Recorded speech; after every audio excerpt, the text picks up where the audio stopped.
नमस्कार, एबीपी गंगा में आपका स्वागत है। मैं हूं रोहित सिंह सावल और आप देख रहे हैं देश प्रदेश का सबसे दमदार शो बात तो चुभेगी।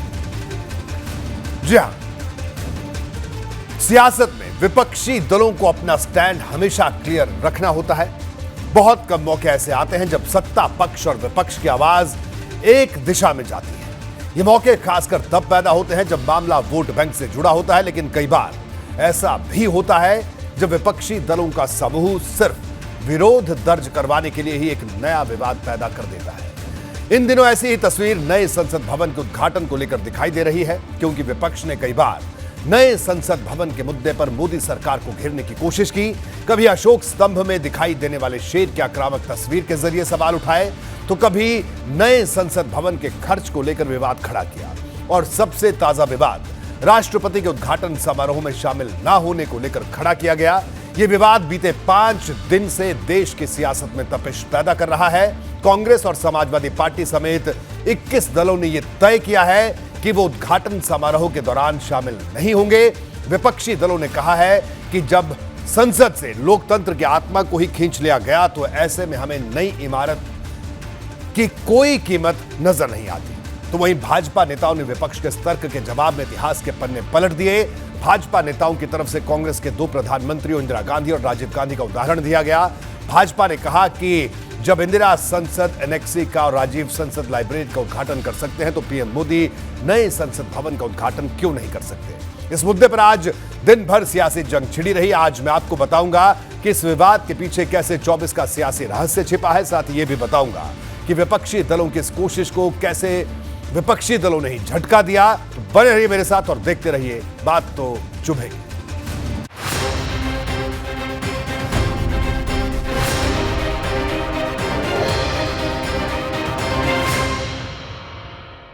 नई संसद बनकर पूरी तरह से तैयार हो चुकी है। 28 मई को पीएम मोदी विधि विधान के साथ इसका उद्घाटन करेंगे। पीएम मोदी ने ही साल 2020 में इसका शिलान्यास किया था, लेकिन अब उद्घाटन से पहले देश में नया विवाद खड़ा हो गया है। भाजपा जहां इस मौके को गर्व करने वाला पल बता रही है, तो वहीं विपक्षी दलों ने राष्ट्रपति को ना बुलाने के मोर्चे पर सरकार को घेरने की कोशिश की है।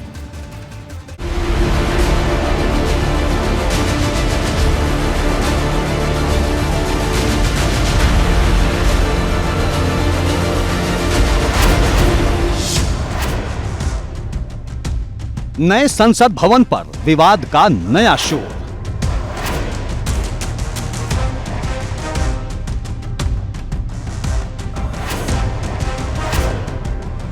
ताकत दिखाने के लिए विपक्ष ने लगाया जोर। मेरा सिर्फ ये कहना है कि संसद का उद्घाटन गरिमामय ढंग से कराना चाहिए था महामहिम श्री राज्यपाल से, जो संवैधानिक मुखिया है। कांग्रेस के स्टैंड पर पार्टी में ही दो भाग। क्या हिंदुस्तान की संसद का उद्घाटन हिंदुस्तान का प्रधानमंत्री नहीं करेगा, पाकिस्तान का प्रधानमंत्री करेगा। 21 दलों का बहिष्कार, 24 से पहले तूफानी तकरार। अगर संसद बना ही था तो राष्ट्रपति को बुलाना चाहिए था, प्रधानमंत्री कौन होते होगा, इसलिए हम लोग इसका बहिष्कार। सरकार अगर बदलेगी तो नए संसद भवन में कोई दूसरा काम हो। अखिलेश के फैसले के बाद राम गोपाल ने भी मारी पलटी। वही लेजिस्लेचर का प्रमुख भी है राष्ट्रपति, उसके द्वारा उद्घाटन न हो नई संसद भवन का, इसका औचित्य किसी की समझ में नहीं आ सकता। मोदी जी को देश की जनता ने चुना है और संसद देश की जनता के लिए है, तो कुल मिलाकर देश की जनता के जनादेश पर ही तो मोदी जी देश की संसद का उद्घाटन कर रहे हैं। उनको करना ही चाहिए और वो कर भी रहे हैं। विरोध के एजेंडे पर विपक्ष में ही बवाल।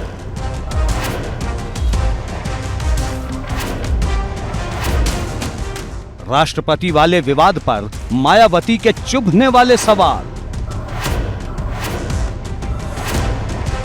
बहिष्कार मंडली पर योगी का इतिहास वाला अटैक। ऐसा नहीं कि पहली बार देश के प्रधानमंत्री इस प्रकार के किसी उद्घाटन के साक्षी बन रहे हों। इससे पहले पार्लियामेंट एनेक्सी का उद्घाटन तत्कालीन प्रधानमंत्री श्रीमती इंदिरा गांधी जी द्वारा किया जा चुका है। जिन लोगों ने देश के अंदर आपातकाल थोपने का काम किया, जिन लोगों ने लोगों के साथ तमाम प्रकार से उनको जो है कहीं ना कहीं उनको पीड़ित करने का काम किया, उनको पूरी तरह से जो है जेलों में डालने का काम किया, देश की जनता के ऊपर एक अधिनायकवादी सोच थोपने का काम किया, आज वो लोकतंत्र की बात कर रहे हैं। संसद के उद्घाटन की लड़ाई, विपक्ष की आदिवासी दुहाई। नए पार्लियामेंट के उद्घाटन का कार्य संविधान प्रमुख, राष्ट्र अध्यक्ष, देश के महामहिम राष्ट्रपति के कर कमलों द्वारा किया जाना चाहिए। नए संसद भवन के उद्घाटन पर विवाद की आखिरी खोज।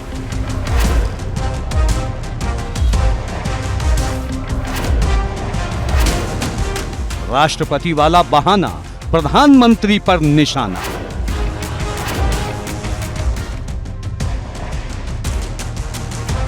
नए संसद भवन के उद्घाटन को लेकर 18 मई को एक निमंत्रण पत्र जारी हुआ था। इस निमंत्रण पत्र में पीएम मोदी के हाथों संसद भवन के उद्घाटन की बात कही गई थी और ऐसा पूरा विवाद इसी निमंत्रण पत्र के सामने आने के बाद खड़ा किया गया।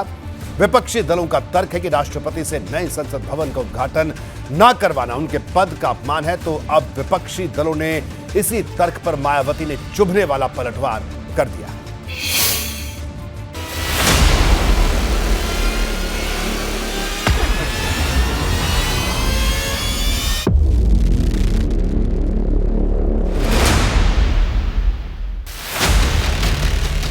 देश की सियासत में नए संसद भवन के उद्घाटन का मुद्दा विवादों में जकड़ गया है। पहले 19 दलों ने उद्घाटन समारोह में राष्ट्रपति द्रौपदी मुर्मू को न बुलाने की बात को लेकर संयुक्त रूप से बहिष्कार की चिट्ठी जारी की। उसके बाद ओवैसी की पार्टी समेत 2 और दलों ने इस विरोध में अपनी मौजूदगी दर्ज कराई। यानी अब तक 21 दल सरकार के खिलाफ मोर्चा खोलकर खड़े हो गए हैं। लेकिन इस विवाद में हर बार की तरह मायावती का स्टैंड बिल्कुल अलग रहा। मायावती ने साफ कहा कि वो देश हित के मुद्दे पर केंद्र सरकार के साथ पहले भी थीं और आगे भी रहेंगी। उन्होंने ट्वीट किया, केंद्र में पहले चाहे कांग्रेस पार्टी की सरकार रही हो या अब वर्तमान में बीजेपी की, बीएसपी ने देश व जनहित निहित मुद्दों पर हमेशा दलगत राजनीति से ऊपर उठकर उनका समर्थन किया है तथा 28 मई को संसद के नए भवन के उद्घाटन को भी पार्टी इसी संदर्भ में देखते हुए इसका स्वागत करती है। यानी सिर्फ सत्ता पक्ष ही नहीं, विपक्ष के कुछ दल भी नए संसद भवन के उद्घाटन के मामले में मोदी सरकार के साथ खड़े हैं। हालांकि मायावती कार्यक्रम के दौरान मौजूद नहीं रहेंगी। उन्होंने ट्वीट किया, नए संसद भवन के उद्घाटन समारोह का निमंत्रण मुझे प्राप्त हुआ है, जिसके लिए आभार और मेरी शुभकामनाएं। किंतु पार्टी की लगातार जारी समीक्षा बैठकों संबंधी अपनी पूर्व निर्धारित व्यस्तता के कारण मैं उस समारोह में शामिल नहीं हो पाऊंगी। मतलब मायावती भले ही कार्यक्रम में शामिल नहीं होंगी, लेकिन इस मामले पर विरोध करने वालों तक उन्होंने अपना संदेश पहुंचा दिया है और भाजपा मायावती के इस तर्क से काफी खुश है। कोई भी उद्घाटन बड़ा होगा तो उसको करने का अधिकार केवल गांधी परिवार को है, चाहे वो प्रधानमंत्री के पद पे हो अथवा प्रधानमंत्री उसकी स्टाम्प हो। तो कुल मिलाकर मायावती जी ने बिल्कुल सत्य बात कही है कि प्रधानमंत्री जी को चूंकि देश की जनता ने चुना, संसद देश की जनता के लिए बनी है, तो स्वाभाविक रूप से उसका उद्घाटन कौन करेगा? वो जिसकी सरकार में बनाई गई और जो देश ने जिसको नेता चुना तो वो उसका उद्घाटन करेगा, उसको उद्घाटन कर रहा है। मैं मायावती जी के इस बयान का स्वागत करता हूँ। इस मुद्दे में राष्ट्रपति वाला एंगल सबसे पहले राहुल गांधी ने दिया था। उन्होंने ही 21 मई को ट्वीट कर प्रधानमंत्री की जगह राष्ट्रपति से नए संसद भवन के उद्घाटन की मांग की थी और तब सपा की तरफ से रामगोपाल यादव ने राहुल गांधी की समझ पर ही सवाल उठा दिए थे। देखिए, संसदीय लोकतंत्र में असली कार्यपालिका तो प्रधानमंत्री होता है, इसलिए इस पर अगर कोई सवाल उठाता है तो मैं कुछ नहीं कहना चाहता। लेकिन अब जब अखिलेश ने कांग्रेस के सुर में सुर मिला दिए हैं तो रामगोपाल यादव न सिर्फ बैकफुट पर आ गए हैं, बल्कि पुराने बयान को गलत तरीके से पेश करने का आरोप मीडिया के ही सिर मढ़ रहे हैं। प्रधानमंत्री असली कार्यपालिका होता है, अगर वो नहीं राष्ट्रपति से कराना चाहता है तो कोई बाध्य नहीं कर सकता, लेकिन कायदे से राष्ट्रपति से ही कराना चाहिए। वो हमारा बयान सही नहीं था। हम कैसे ये कह सकते? मैं तो पॉलिटिकल साइंस का स्टूडेंट हूँ। मैं जानता हूँ कि राष्ट्रपति क्या है।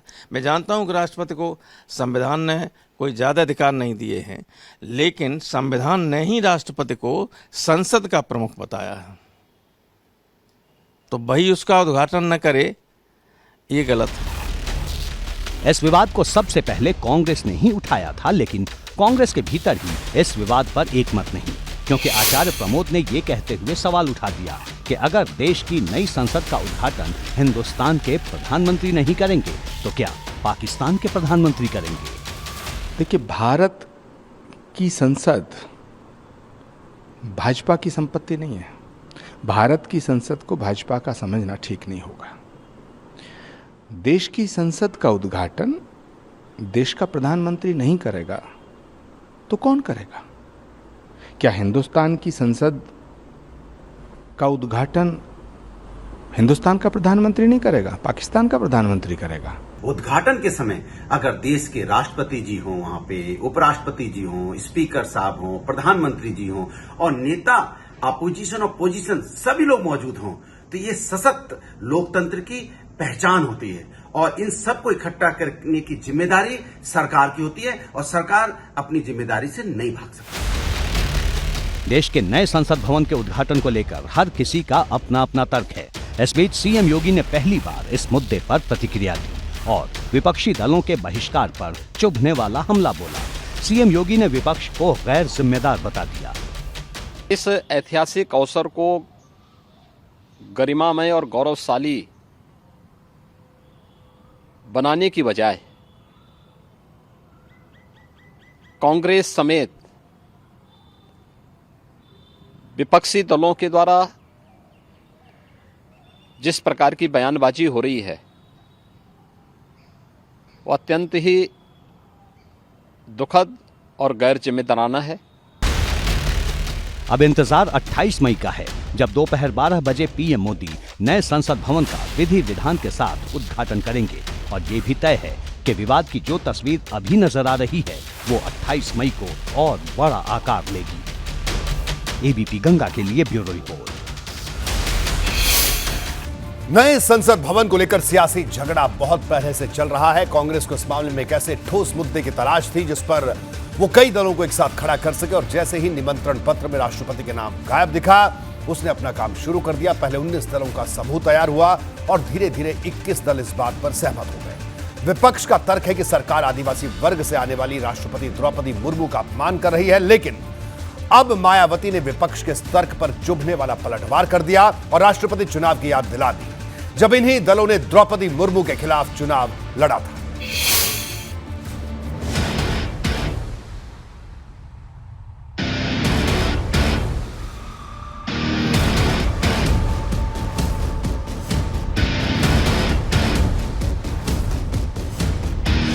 नए संसद भवन पर सरकार को घेरने की कोशिश वैसे तो विपक्षी दल बीते कई सालों से कर रहे हैं, लेकिन अब विपक्ष ने ऐसे मुद्दे को पकड़ लिया है जो सियासत में भले ही ज्यादा दिनों तक न टिके, लेकिन इस पर माहौल बनाने की पूरी कोशिश हो रही है। विपक्ष को ये मुद्दा मिला उद्घाटन समारोह के निमंत्रण कार्ड से। दरअसल लोकसभा महासचिव ने जो निमंत्रण कार्ड भेजा उसमें स्पीकर ओम बिरला और प्रधानमंत्री नरेंद्र मोदी का तो नाम था, लेकिन राष्ट्रपति द्रौपदी मुर्मू का कहीं जिक्र नहीं था और इसी को लेकर 21 दलों ने मोर्चा खोल दिया। कांग्रेस अध्यक्ष मल्लिकार्जुन खड़गे ने ट्वीट किया, मोदी जी, संसद जनता द्वारा स्थापित लोकतंत्र का मंदिर है। महामहिम राष्ट्रपति का पद संसद का प्रथम अंग है। आपकी सरकार के अहंकार ने संसदीय प्रणाली को ध्वस्त कर दिया है। 140 करोड़ भारतीय जानना चाहते हैं कि भारत के राष्ट्रपति से संसद भवन के उद्घाटन का हक छीनकर आप क्या जताना चाहते हैं। बात राष्ट्रपति की मौजूदगी को लेकर उठी तो विरोधियों ने गड़े मुर्दे भी उखाड़ने शुरू कर दिए। इतिहास खंगालकर चुभने वाला तथ्य सामने लाया जा रहा है। दिल्ली के मुख्यमंत्री अरविंद केजरीवाल ने ट्वीट किया, प्रभु श्री राम मंदिर के शिलान्यास पर मोदी जी ने तत्कालीन राष्ट्रपति श्री रामनाथ कोविंद जी को नहीं बुलाया। नए संसद भवन के शिलान्यास पर भी मोदी जी ने श्री रामनाथ कोविंद जी को नहीं बुलाया। अब नए संसद भवन के उद्घाटन को भी मौजूदा राष्ट्रपति श्रीमती द्रौपदी मुर्मू के हाथों से नहीं करवा रहे। देश भर का एससी और एसटी समाज पूछ रहा है, क्या हमें अशुभ माना जाता है इसलिए नहीं बुलाते? क्या इसीलिए मुर्मू जी को राष्ट्रपति बनाया गया था कि उनका अपमान किया जाए? और आज यदि महामहिम राष्ट्रपति जी के द्वारा नई संसद का उद्घाटन न करा करके भारतीय जनता पार्टी ने आदिवासी, दलित और पिछड़ा विरोधी जो उसकी सोच है उसको उजागर कर दिया है। इधर 21 विपक्षी दलों का समूह राष्ट्रपति को न बुलाए जाने पर सियासी दर्द से तड़प रहा है, तो उधर मायावती ने राष्ट्रपति चुनाव की याद दिलाकर विपक्ष को ही सवालों के घेरे में खड़ा कर दिया है। उन्होंने ट्वीट किया, राष्ट्रपति द्रौपदी मुर्मू जी द्वारा नए संसद का उद्घाटन नहीं कराए जाने को लेकर बहिष्कार अनुचित। सरकार ने इसको बनाया है, इसलिए उसके उद्घाटन का उसे हक है। इसको आदिवासी महिला सम्मान से जोड़ना भी अनुचित। ये उन्हें निर्विरोध न चुनकर उनके विरुद्ध उम्मीदवार खड़ा करते वक्त सोचना चाहिए था। सोचना पड़ेगा। विपक्ष के लोग अगर सही बात का भी विरोध करेंगे तो मुझे नहीं समझता कि आने वाले कुछ दिनों में विपक्ष खत्म हो जाएगा, जो देश के लिए ठीक नहीं है। और जो विपक्ष अगर कमजोर हो गया तो भाजपा यानी कि सरकार अपनी मनमानी करेगी। इसलिए विपक्ष मजबूत होना बहुत जरूरी है और इसके लिए जरूरी है पब्लिक में एक मैसेज जाए। अगर तुम सही बात को सही कहोगे, गलत को गलत कहोगे तो पब्लिक उसमें अप्रिशिएट करती है, तो हम विपक्ष को मजबूत होने की संभावना दिखती है।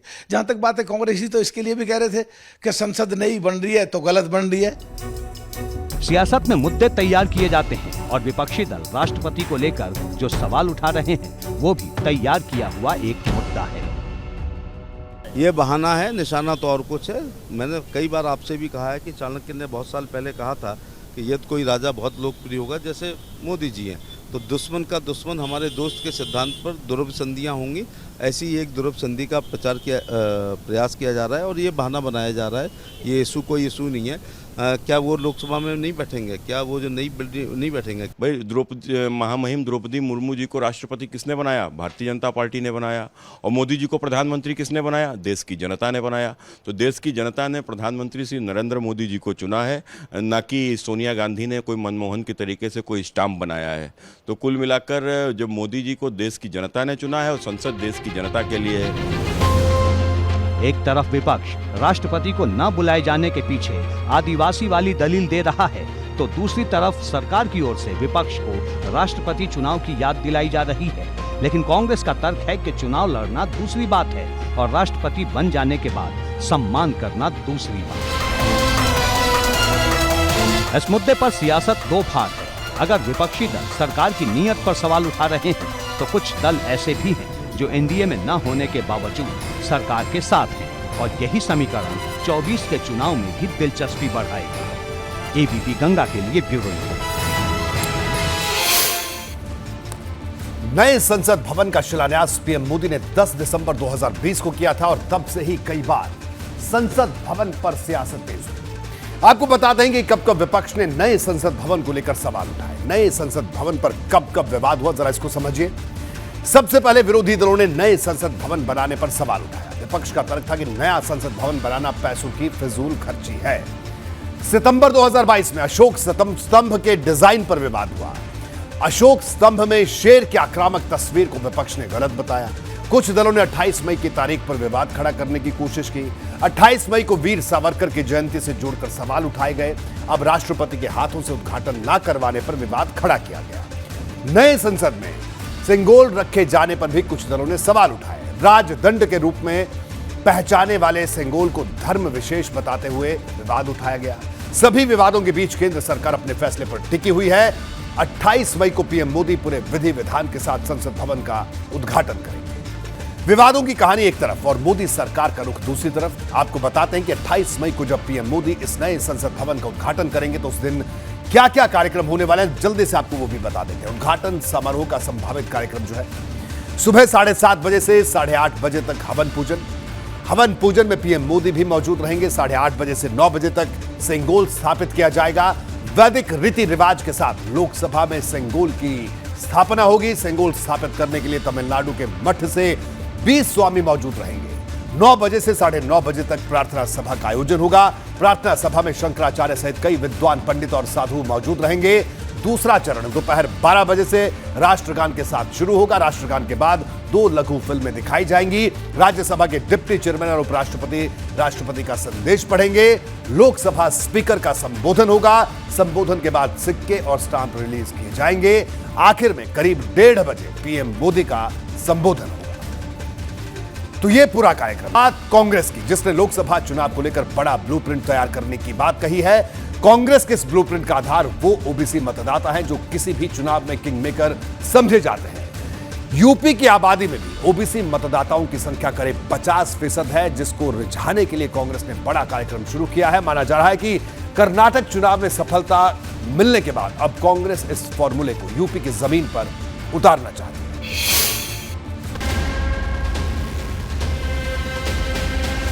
सिर्फ ओबीसी वोट बैंक को साधकर भाजपा ने दिल्ली की सत्ता पर दो बार कब्जा किया। अब उसी ओबीसी वोट बैंक पर कांग्रेस ने नजरें टिका दी। लखनऊ में कांग्रेस ने जातीय जनगणना कराओ, ओबीसी आरक्षण बढ़ाओ नाम से सम्मेलन का आयोजन किया। यानी 2024 के चुनाव से पहले कांग्रेस ने अपनी राह तय कर ली है। जातीय जनगणना और आरक्षण के बड़े मुद्दे पर वो नया माहौल तैयार करना चाहती है। लखनऊ की बैठक में 50 से ज्यादा जातियों के करीब 200 प्रतिनिधि शामिल हुए। तय किया गया कि जून के पहले हफ्ते में मंडल स्तर पर कार्यक्रम शुरू किए जाएंगे और जुलाई तक मंडलवार कार्यक्रम पूरे कर जिलों में आंदोलन खड़ा किया जाएगा। आज उत्तर प्रदेश में आपको बताते हुए मुझे खुशी हो रही है कि पूरे मुल्क में कांग्रेस कमेटी की तरफ से उत्तर प्रदेश पहला राज्य है जो जातिगत जनगणना और आरक्षण बढ़ाने के सवाल पे एक मुहिम की शुरुआत कर रहा है। आज आप देख सकते हैं कि हॉल में हमारे 200 ओबीसी के नेता पदाधिकारी बैठे हुए हैं। साथ ही साथ ये 50 अलग अलग जातियों से आते हैं। देखिए, ये वोट बैंक और जिस तरह आपने कहा जातियों का झुकाव जब समय अनुसार परिवर्तित होता रहता है। आप देखिए ना, कर्नाटक का उदाहरण दे लीजिए। कर्नाटक में जिस तरह से रिजल्ट आए हैं, आप देखिए रिजल्टों का समीक्षा हो रही है। आप समीक्षा के बाद देखिए जिस तरह ओबीसी और पिछड़ी जातियों ने एक मुश्त होकर कांग्रेस को वोट दिया है, तो इसके मतलब ये लग रहा है अगर कर्नाटका में संदेश जा सकता है तो उसका संदेश पूरे देश में जा रहा है और उत्तर प्रदेश में आने वाले समय में। इस बैठक में कांग्रेस ने हर मंडल के हिसाब से 18 टीमों का गठन किया है। सम्मेलन में 4 प्रस्ताव भी पारित किए गए और तर्क दिया गया कि सामाजिक न्याय की अवधारणा बिना जातीय जनगणना के पूरी नहीं हो सकती और लोकतंत्र को मजबूत करने के लिए जाति जनगणना जरूरी है। सम्मेलन में विचार विमर्श होगा, निर्णय होगा, तो उसके बाद आपको या लखनऊ में या जहां कहेंगे बता दिया जाएगा। कांग्रेस पार्टी ने इस बात को एक रायपुर के अधिवेशन में हमने पारित किया है। कांग्रेस की सीधी मांग है कि ओबीसी आरक्षण का दायरा बढ़ाकर इसे आबादी के हिसाब से किया जाए। लखनऊ दफ्तर में जब बैठक हुई तो पिछड़े वर्ग से संबंध रखने वाले क्रांतिकारियों की तस्वीरें भी लगाई गई। सम्मेलन में कांग्रेस के तमाम ओबीसी वर्ग के पदाधिकारियों ने हिस्सा लिया। 50 से ज्यादा जातियों के 200 से ज्यादा प्रतिनिधि प्रदेश के अलग अलग हिस्सों से यहां पर आए और उन्होंने अपने विचार रखे। जिस तरह से कांग्रेस ने कर्नाटक में जीत हासिल की, उससे यह साफ हो गया है कि ओबीसी वोट बैंक कांग्रेस के साथ है। हालांकि उत्तर प्रदेश में स्थिति बिल्कुल उलट है। पिछले 30 सालों के दौरान जिस तरह कांग्रेस कमजोर होती गई, ओबीसी वोट बैंक, मुस्लिम वोट बैंक, दलित वोट बैंक खिसक कर या तो भाजपा में चला गया या फिर अन्य दलों में शिफ्ट हो गया। यानी लोकसभा चुनाव से पहले सबसे बड़े सियासी राज्य में कांग्रेस ने सबसे बड़ी सियासी रूपरेखा तैयार कर ली है। माना जा रहा है कि इस लड़ाई को धार कर्नाटक के चुनावी नतीजों के बाद मिली, क्योंकि राहुल गांधी ने कर्नाटक चुनाव में ओबीसी वोट बैंक को साधने के लिए कई बड़े दांव चले थे। 9 साल हो गए नरेंद्र मोदी जी ने ओबीसी से वोट लिया। आप मुझे बताओ नरेंद्र मोदी जी ने ओबीसी के लिए किया क्या?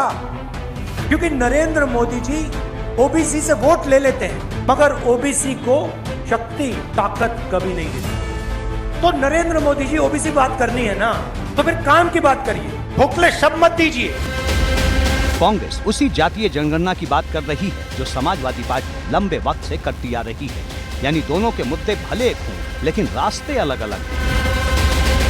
तो कांग्रेस क्या क्या न करेगी सत्ता के लिए, ये हम सब ने देखा। कभी वो बजरंग दल के ऊपर बैन लगाएगी, कभी हिंदुओं को आतंकवादी बताएगी, कभी भगवा आतंक फैलाएगी, कभी मस्जिद में जाकर टोपी लगाएगी, कभी मंदिर में जाकर तिलक लगाएगी, कभी कोर्ट के ऊपर पड़ा हुआ जनेऊ दिखाएगी। तो कुछ भी इनको करना है सत्ता में आने के लिए। नहीं जानते हैं कि सत्ता में अगर नहीं पहुँचेंगे तो जिस प्रकार से एजेंसियों के घेरे में घिर चुके हैं, तो वो न जाने कौन दिन आ जाएगा जिस दिन सोनिया और राहुल दोनों जेल में चले जाएंगे।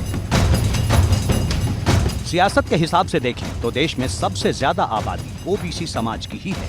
मंडल कमीशन के बाद देश की सियासत ओबीसी वोट बैंक के इर्द गिर्द आ गई थी। हालांकि ये भी बात सही है कि कांग्रेस ने लंबे समय तक ओबीसी सियासत में दखल नहीं दिया, लेकिन भाजपा ने जैसे ही 2014 में ओबीसी वोट बैंक को सत्ता की चाबी के रूप में दिखाया, तो कांग्रेस को भी इसी ओबीसी समाज से अच्छे दिनों की उम्मीद जग गई। एबीपी गंगा के लिए लखनऊ से विवेक त्रिपाठी की रिपोर्ट।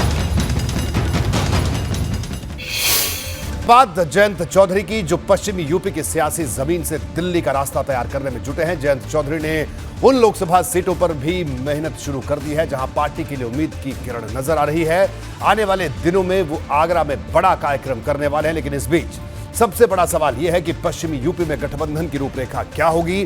क्या जयंत चौधरी अखिलेश यादव से किनारा कर कांग्रेस के साथ खड़े होंगे या फिर समाजवादी पार्टी भी कांग्रेस के साथ आने पर सहमत होगी? क्योंकि इस सवाल पर आज रामगोपाल यादव ने बड़ा इशारा किया।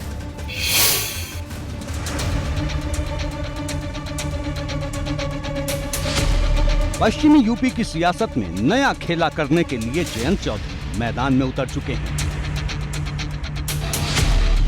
कभी अमरोहा तो कभी हापुड़ में वो कार्यकर्ताओं से मुलाकात कर रहे हैं और अब उनके निशाने पर पश्चिमी यूपी की कुछ चुनिंदा लोकसभा सीटें हैं, जहां 24 के चुनाव में वो मजबूती के साथ दावेदारी ठोकना चाहते हैं। दरअसल जयंत चौधरी आगरा में 2 दिन तक पसीना बहाएंगे। 27 और 28 मई को समरसता अभियान के तहत 15 जगहों पर नुक्कड़ सभाएं करेंगे। आगरा की फतेहपुर सीकरी जाट बहुल सीट मानी जाती है। चर्चा है कि इस सीट पर रालोद अपनी दावेदारी ठोक सकती है। जाट समाज के अलावा दूसरे समाज पर भी पकड़ बनाने की कोशिश है और सामाजिक दायरा बढ़ाना ही रालोद के समरसता कार्यक्रम का मकसद है। हमारे जो फतेहपुर सीकरी विधानसभा है, पहला कार्यक्रम मानी चौधरी साहब का कीटम में होगा। कीटम के बाद अरसेना और इधर लेते हुए अछनेरा तक होगा। पूरा 7 जनसभाएं हैं उस दिन, नुक्कड़ सभाएं 27 तारीख को। 28 तारीख को आगरा ग्रामीण विधानसभा में इटौरा, जारुआ कटरा, धनौली, खाल खलौआ, मिड़ाकोर, सुनारी, भमरौली कटारा और कबीश चौराहे पर अंतिम कार्यक्रम होगा। विधानसभा चुनाव के बाद और निकाय चुनाव के दौरान पश्चिमी यूपी की सियासत में बहुत कुछ बदला है। सपा रालोद के बीच कई बार मनमुटाव की खबरें आ चुकी हैं। रालोद की तरफ से तो यहाँ तक कहा जा चुका है कि निकाय चुनाव में सपा की वजह से ही उसके कई प्रत्याशी हार गए। देखिए, हम लोग उम्मीद कर रहे थे कि समाजवादी पार्टी और आरएलडी दोनों मिल के चुनाव लड़ेंगे, इसलिए हमारे कार्यकर्ता बड़ा आश्वस्त होकर के हर जगह 10% सीटों पर ही अपनी तैयारी कर रहे थे। लेकिन जब समझौता टूट गया तो जो लड़ने वाले लोग थे वो भी पीछे हट गए और कार्यकर्ताओं में भी मायूसी आई। और ऐन वक्त पर, जबकि पहले राउंड के चुनाव की पर्चा दाखिला की तिथि 1 दिन रह गई थी, तो सिंबल भी बहुत सारे जगहों पर नहीं जा पाया जो लड़ना चाहते थे। हारने जीतने के बाद में दोषारोपण करना ये स्वस्थ राजनीति की निशानी नहीं है। कोई किसी को नहीं हरवाता। पब्लिक का, जनता का, वोटर का मूड होता है, उसी मूड के हिसाब से जनता वोट करती है। निकाय चुनाव में हालात इतने ज्यादा गंभीर हो गए थे कि अखिलेश और जयंत ने एक साथ कहीं भी प्रचार नहीं किया।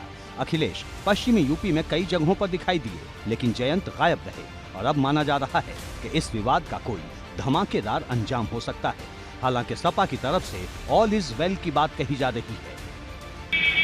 माननीय जयंत चौधरी जी का परसों बयान आया था। कल हमारी विधान परिषद के दोनों उम्मीदवार उनसे मुरादाबाद में मिले थे, उन्होंने सहयोग और आशीर्वाद दिया। इस तरह की कोई बात नहीं है, न कोई समस्या है। प्रदेश अध्यक्ष जी ने क्या कब किस परिप्रेक्ष्य में कहा है मैं यही तो नहीं कह सकता, लेकिन समाजवादी पार्टी का राष्ट्रीय नेतृत्व एक दूसरे के को समझता है और एक दूसरे के साथ कंधे से कंधा मिला के मजबूती से खड़ा है। समाजवादी पार्टी और आरडी का गठबंधन यथावत है, न किसी प्रकार की दरार है, न कोई टूट है। और आगे भी अन्य सभी विपक्षी पार्टी जब एक मंच पर खड़े हो रहे हैं तो इस गठबंधन के टूटने का तो कोई प्रश्न ही नहीं उठता। दरअसल सपा और रालोद के बीच खड़े हुए इस विवाद की सबसे बड़ी वजह कांग्रेस है, क्योंकि रालोद इस बार फिर कांग्रेस के साथ ही लोकसभा चुनाव लड़ना चाहती है। बीते दिनों पार्टी की तरफ से इस मुद्दे पर अखिलेश से चर्चा करने की बात कही गई थी। ऐसा है कि अभी उत्तर प्रदेश में आरएलडी और समाजवादी पार्टी का गठबंधन है सपा का, और अभी अखिलेश यादव ने भी कहा है कि जो पार्टियां बड़ी हैं जिन राज्यों में, कांग्रेस को उनको आगे करना चाहिए। तो वो बात बिल्कुल सही है, और कांग्रेस को भी सोचना है कि अगर भारतीय जनता पार्टी को हराना तो 1 to 1 करना होगा। और उत्तर प्रदेश में 80 MP हैं, तो उत्तर प्रदेश में बिना जयंत चौधरी और अखिलेश यादव के बिना तो कोई गठबंधन संभव नहीं है। रालोद के मन को समाजवादी पार्टी भी अच्छे से समझ रही है, लेकिन दिक्कत ये है कि वो कांग्रेस के साथ जाने में असहज महसूस कर रही है। हालांकि हालात को देखते हुए रामगोपाल यादव ने कांग्रेस के साथ गठबंधन को लेकर अब तक का सबसे बड़ा इशारा किया है। तो क्या माने कि जो है 2024 के लिए आप लोग कांग्रेस समेत तमाम सारे दलों के साथ गठबंधन के लिए आगे जाएंगे? अब इसका समय आने दीजिए। जनता की इच्छा के खिलाफ कोई जा नहीं सकता, कोई भी पार्टी हो। देखिए, जब गठबंधन अवसरवादी होता है तो वो गठबंधन होता ही नहीं है। यदि मैं थोड़ा सा सख्त शब्द हूँ तो ठगबंधन होता है। वो दोनों ने इसे उम्मीद से एक दूसरे का हाथ पकड़ा कि वो नरेंद्र भाई मोदी जी का, योगी जी का विरोध करके कुछ हासिल कर लेंगे। ये कोई एजेंडा नहीं है। एजेंडा होता है विकास का, एजेंडा होता है देश के समाज की सेवा का, और वो उनका रिकॉर्ड नहीं है। आप देखिए, समाजवादी पार्टी को अवसर मिले, सर्वाधिक अवसर मिले प्रदेश के अंदर सरकार बनाने के, चलाने के, उन्होंने कोई ऐसा काम तो किया नहीं। जयंत और अखिलेश के लिए मुश्किलें कम नहीं हैं। कुछ महीने बाद ही लोकसभा का चुनाव है, और अगर दोनों पार्टियों के प्रमुख ने खुद सामने आकर सब कुछ साफ नहीं किया तो ये तकरार बढ़ती चली जाएगी। एबीपी गंगा के लिए मेरठ से सनुज शर्मा के साथ ब्यूरो रिपोर्ट। समाजवादी पार्टी और राष्ट्रीय लोकदल ने विधानसभा चुनाव में जो एकजुटता दिखाई थी, उसका असर पश्चिमी यूपी की कई विधानसभा सीटों पर पड़ा।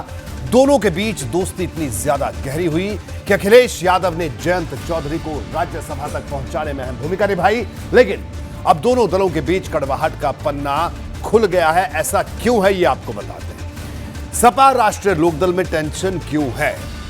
निकाय चुनावों के बाद दोनों दलों में मनमुटाव बढ़ा। हालांकि ये स्थानीय स्तर पर ज्यादा है। हार के बाद दोनों दलों में दरार की चर्चा शुरू हुई। राष्ट्रीय लोकदल के कम सीटें जीतने से कार्यकर्ता नाराज हुए। निकाय चुनाव में कई सीटों पर दोनों दल के प्रत्याशी उतरे, यानी सपा के भी और राष्ट्रीय लोकदल के भी। राष्ट्रीय लोकदल का दावा, समाजवादी पार्टी की वजह से नुकसान हुआ। राष्ट्रीय लोकदल कार्यकर्ताओं ने बड़े नेताओं से नाराजगी भी जाहिर की है। सपा और राष्ट्रीय लोकदल के कार्यकर्ता एकजुट नहीं हो पा रहे हैं। दोनों पार्टियों के बीच तालमेल बनाना अपने आप में एक बड़ा सवाल बना हुआ है। आगे बढ़ते हैं। राजनीति में छोटी छोटी बात बड़े विवाद का रूप ले लेती है, और सपा राष्ट्रीय लोकदल के बीच ये कहानी कई बार दोहराई जा चुकी है। दोनों के बीच कब कब विवाद हुआ, ये भी मैं आपको समझा देता हूं। कब कब सपा और राष्ट्रीय लोकदल में तकरार हुई। 2018 में कैराना लोकसभा उपचुनाव में तकरार हुई। राष्ट्रीय लोकदल को सीट देने के बावजूद सपा ने प्रत्याशी उतारा। 2019 लोकसभा चुनाव में सीट बंटवारे पर पेच फंसा। राष्ट्रीय लोकदल 5 सीट चाहती थी, लेकिन सपा ने सिर्फ 3 सीट दी। 2019 में राष्ट्रीय लोकदल मुजफ्फरनगर, बागपत और मथुरा से चुनाव लड़ी। 2022 विधानसभा चुनाव में भी सीट बंटवारे पर लंबी बातचीत चली, जंग चली। विधानसभा चुनाव में राष्ट्रीय लोकदल ने 59 सीटें मांगी थी। लंबी बातचीत के बाद राष्ट्रीय लोकदल को सिर्फ 33 सीटें मिली। राष्ट्रीय लोकदल नगर निगम की आगरा और मेरठ सीट पर लड़ना चाहती थी। सपा ने राष्ट्रीय लोकदल को कोई भी सीट नहीं दी। मेरठ की मवाना सीट को लेकर भी तकरार बढ़ती हुई दिखाई दी इस बार के निकाय चुनाव में। यूपी की सियासत में अपने वजूद के लिए संघर्ष कर रही बसपा की 2024 वाली तैयारी ने विरोधी दलों की टेंशन बढ़ा दी है। पहले ही गठबंधन से दूर रहने का ऐलान कर चुकी बसपा की योजना यूपी के साथ ही दूसरे राज्यों में अपनी जड़ें मजबूत करने की है। बसपा अध्यक्ष मायावती पिछले 5 दिन में 6 राज्यों के पदाधिकारियों के साथ बैठक कर चुकी हैं। आज मायावती ने महाराष्ट्र के पदाधिकारियों के साथ बैठक की और दलित पिछड़े वाली पॉलिटिक्स के रास्ते पर तेजी से बढ़ने के निर्देश दिए।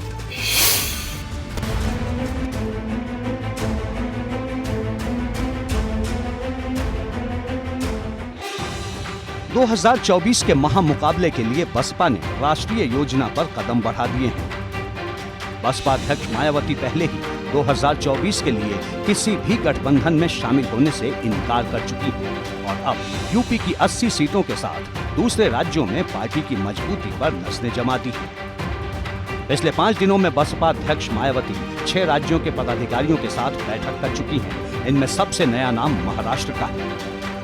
महाराष्ट्र के पदाधिकारियों के साथ मायावती ने 2 टूक शब्दों में कहा, महाराष्ट्र बाबा साहेब और कांशीराम की कर्मभूमि है, लेकिन महाराष्ट्र में बसपा मजबूत स्थिति में नहीं। ऐसे में लोकसभा चुनाव को देखते हुए अभी से काम करने की जरूरत है। आगे आने वाले संसदीय चुनाव को मद्देनजर रखते हुए बसपा सुप्रीमो बहन मायावती जी ने करीब करीब हर राज्य में जाकर कार्यकर्ताओं के बीच में नई स्फूर्ति, नई ऊर्जा और नया प्राण फूंकने के लिए हर राज्य में जा रही हैं। महाराष्ट्र के पदाधिकारियों के साथ बैठक से पहले मायावती दिल्ली, कर्नाटक, हिमाचल प्रदेश, झारखंड और जम्मू कश्मीर के पदाधिकारियों के साथ बैठक कर चुकी हैं और हर एक बैठक में मायावती ने एक ही बात पर जोर दिया है कि दलित समाज को बसपा से जोड़ने की जरूरत है। कमोबेश यही संदेश 18 मई को निकाय चुनाव की समीक्षा बैठक से निकला था। मतलब साफ है, बसपा नेतृत्व को भी लगने लगा है कि दलित समाज को नए सिरे से पार्टी के साथ लाने की जरूरत है। सियासत के दलित मार्ग पर बसपा की नई कवायद के पीछे बड़ा कारण ये भी है कि यूपी में 2012 के बाद से बसपा का जनाधार लगातार कम हुआ है। 2012 विधानसभा चुनाव में बसपा को 25.9% वोट मिले थे, जबकि 2014 के लोकसभा चुनाव में ये वोट प्रतिशत घटकर 19.8% रह गया। 2014 में बसपा एक भी सीट पर चुनाव नहीं जीत पाई थी। 2017 के विधानसभा चुनाव में बसपा को 22.4% वोट मिले, जबकि 2019 के लोकसभा चुनाव में सिर्फ 19.4% और 2022 के चुनाव में बसपा के वोट गिरकर 13% तक पहुँच गए। बहुजन समाज पार्टी का जन आधार खत्म हो गया है और बहुजन समाज पार्टी भारतीय जनता पार्टी की बी टीम बन गई है। जब समाजवादी पार्टी और तमाम पार्टियां जातीय आधार पर जनगणना कराए जाने की मांग कर रही हैं, जब समाजवादी पार्टी दलितों के और पिछड़े वर्ग के आरक्षण खत्म करने का आंदोलन कर रही है, तो बहुजन समाज पार्टी इस पर अपना बयान क्यों नहीं देती है? मायावती जी ने अपनी पार्टी के पदाधिकारियों की समीक्षा बैठक की है और उन्होंने जो भी निर्देश दिए हैं वो अपनी पार्टी को, या हर पार्टी का अपना अंदरूनी विषय होता है, वो किस तरह से किन मुद्दों को लेकर अपने कार्यकर्ताओं को आगे बढ़ने को कहता है, उसका भारतीय जनता पार्टी से कोई लेना देना।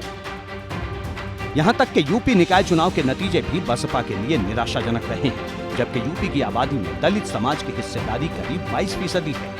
ऐसे में अब बसपा को भी समझ में आने लगा है कि दलित वोट बैंक के मोर्चे पर नए सिरे से काम करने की जरूरत है। एबीपी गंगा के लिए ब्यूरो रिपोर्ट।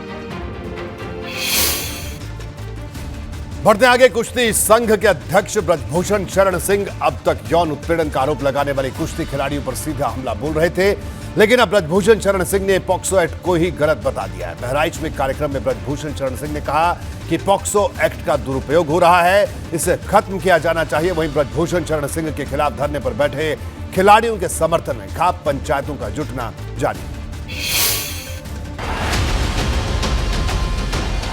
यौन शोषण के आरोपों पर कभी खिलाड़ियों को नार्को टेस्ट का चैलेंज, तो कभी मंथरा वाला अटैक, और अब ब्रजभूषण शरण सिंह को पॉक्सो एक्ट के प्रावधानों में ही खोट नजर आने लगी है।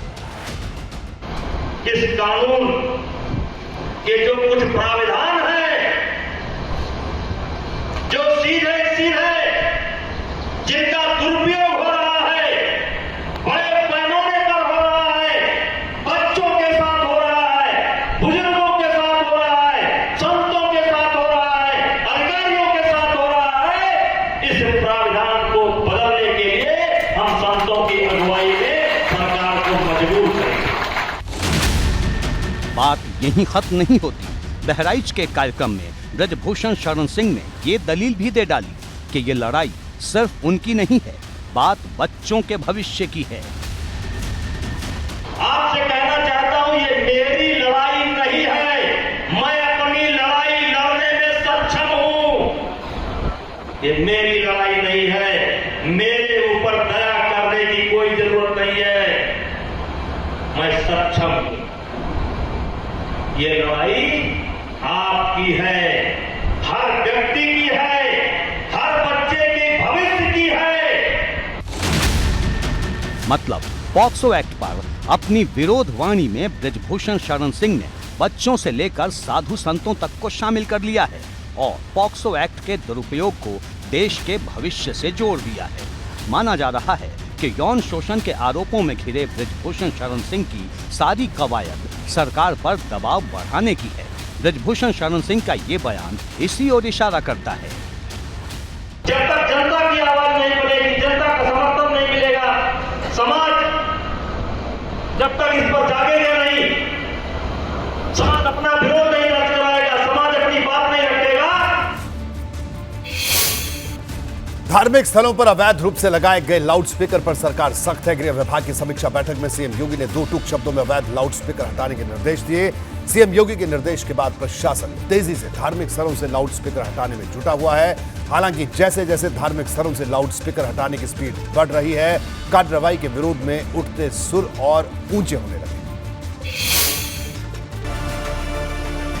मस्जिद की मीनार पर, मंदिर की दीवार पर लगे लाउडस्पीकर की आवाज अब सुनाई नहीं देगी। सीएम योगी के निर्देश के बाद धार्मिक स्थलों पर बिना इजाजत लगाए गए लाउडस्पीकर्स हटाए जा रहे हैं।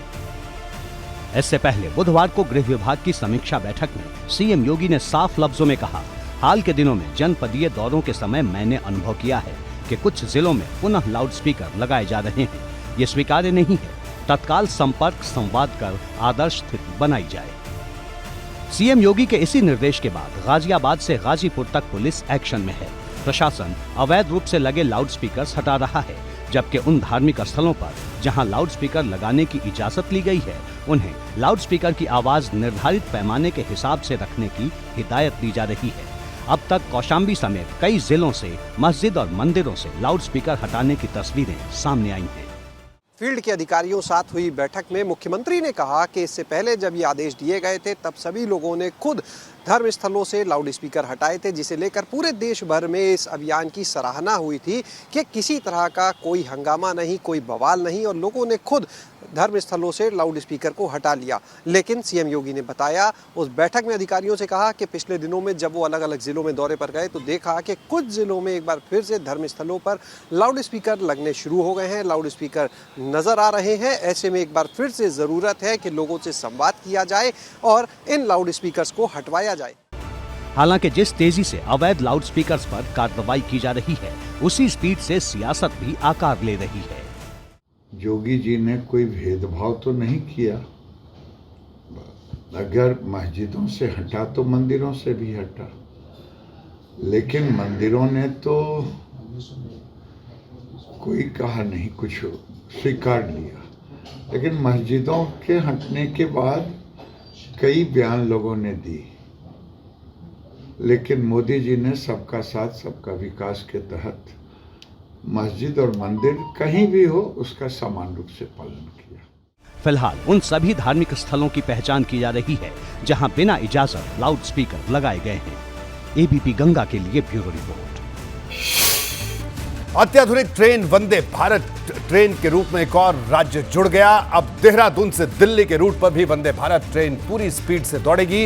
ये ट्रेन हरिद्वार में भी रुकेगी। आज पीएम मोदी से देहरादून से दिल्ली के बीच वंदे भारत ट्रेन का शुभारंभ किया। इस मौके पर पीएम मोदी ने कहा कि वंदे भारत ट्रेन के शुभारंभ से उत्तराखंड में पर्यटन को बढ़ावा मिलेगा।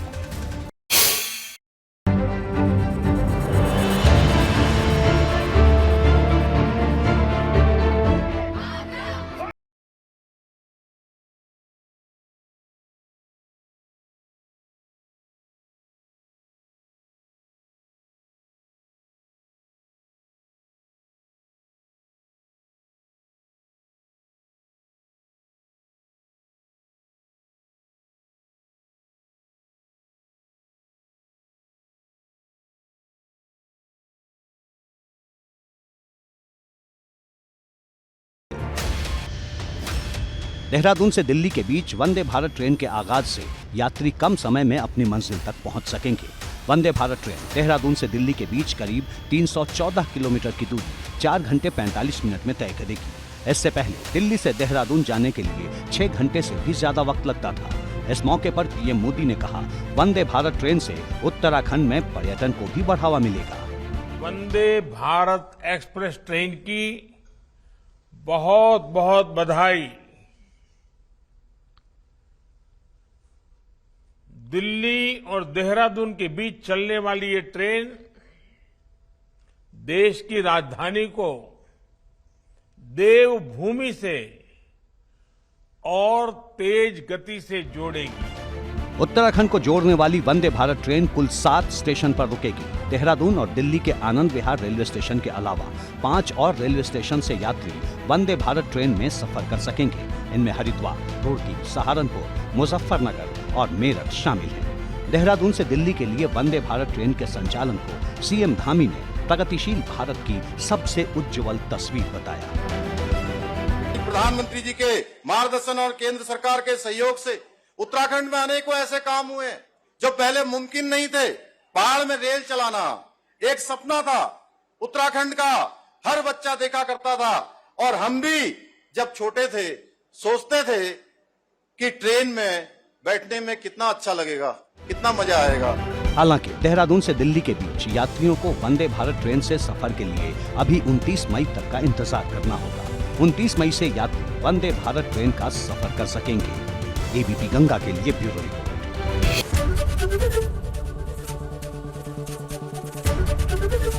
एबीपी गंगा, खबर आपकी, जुबान आपकी।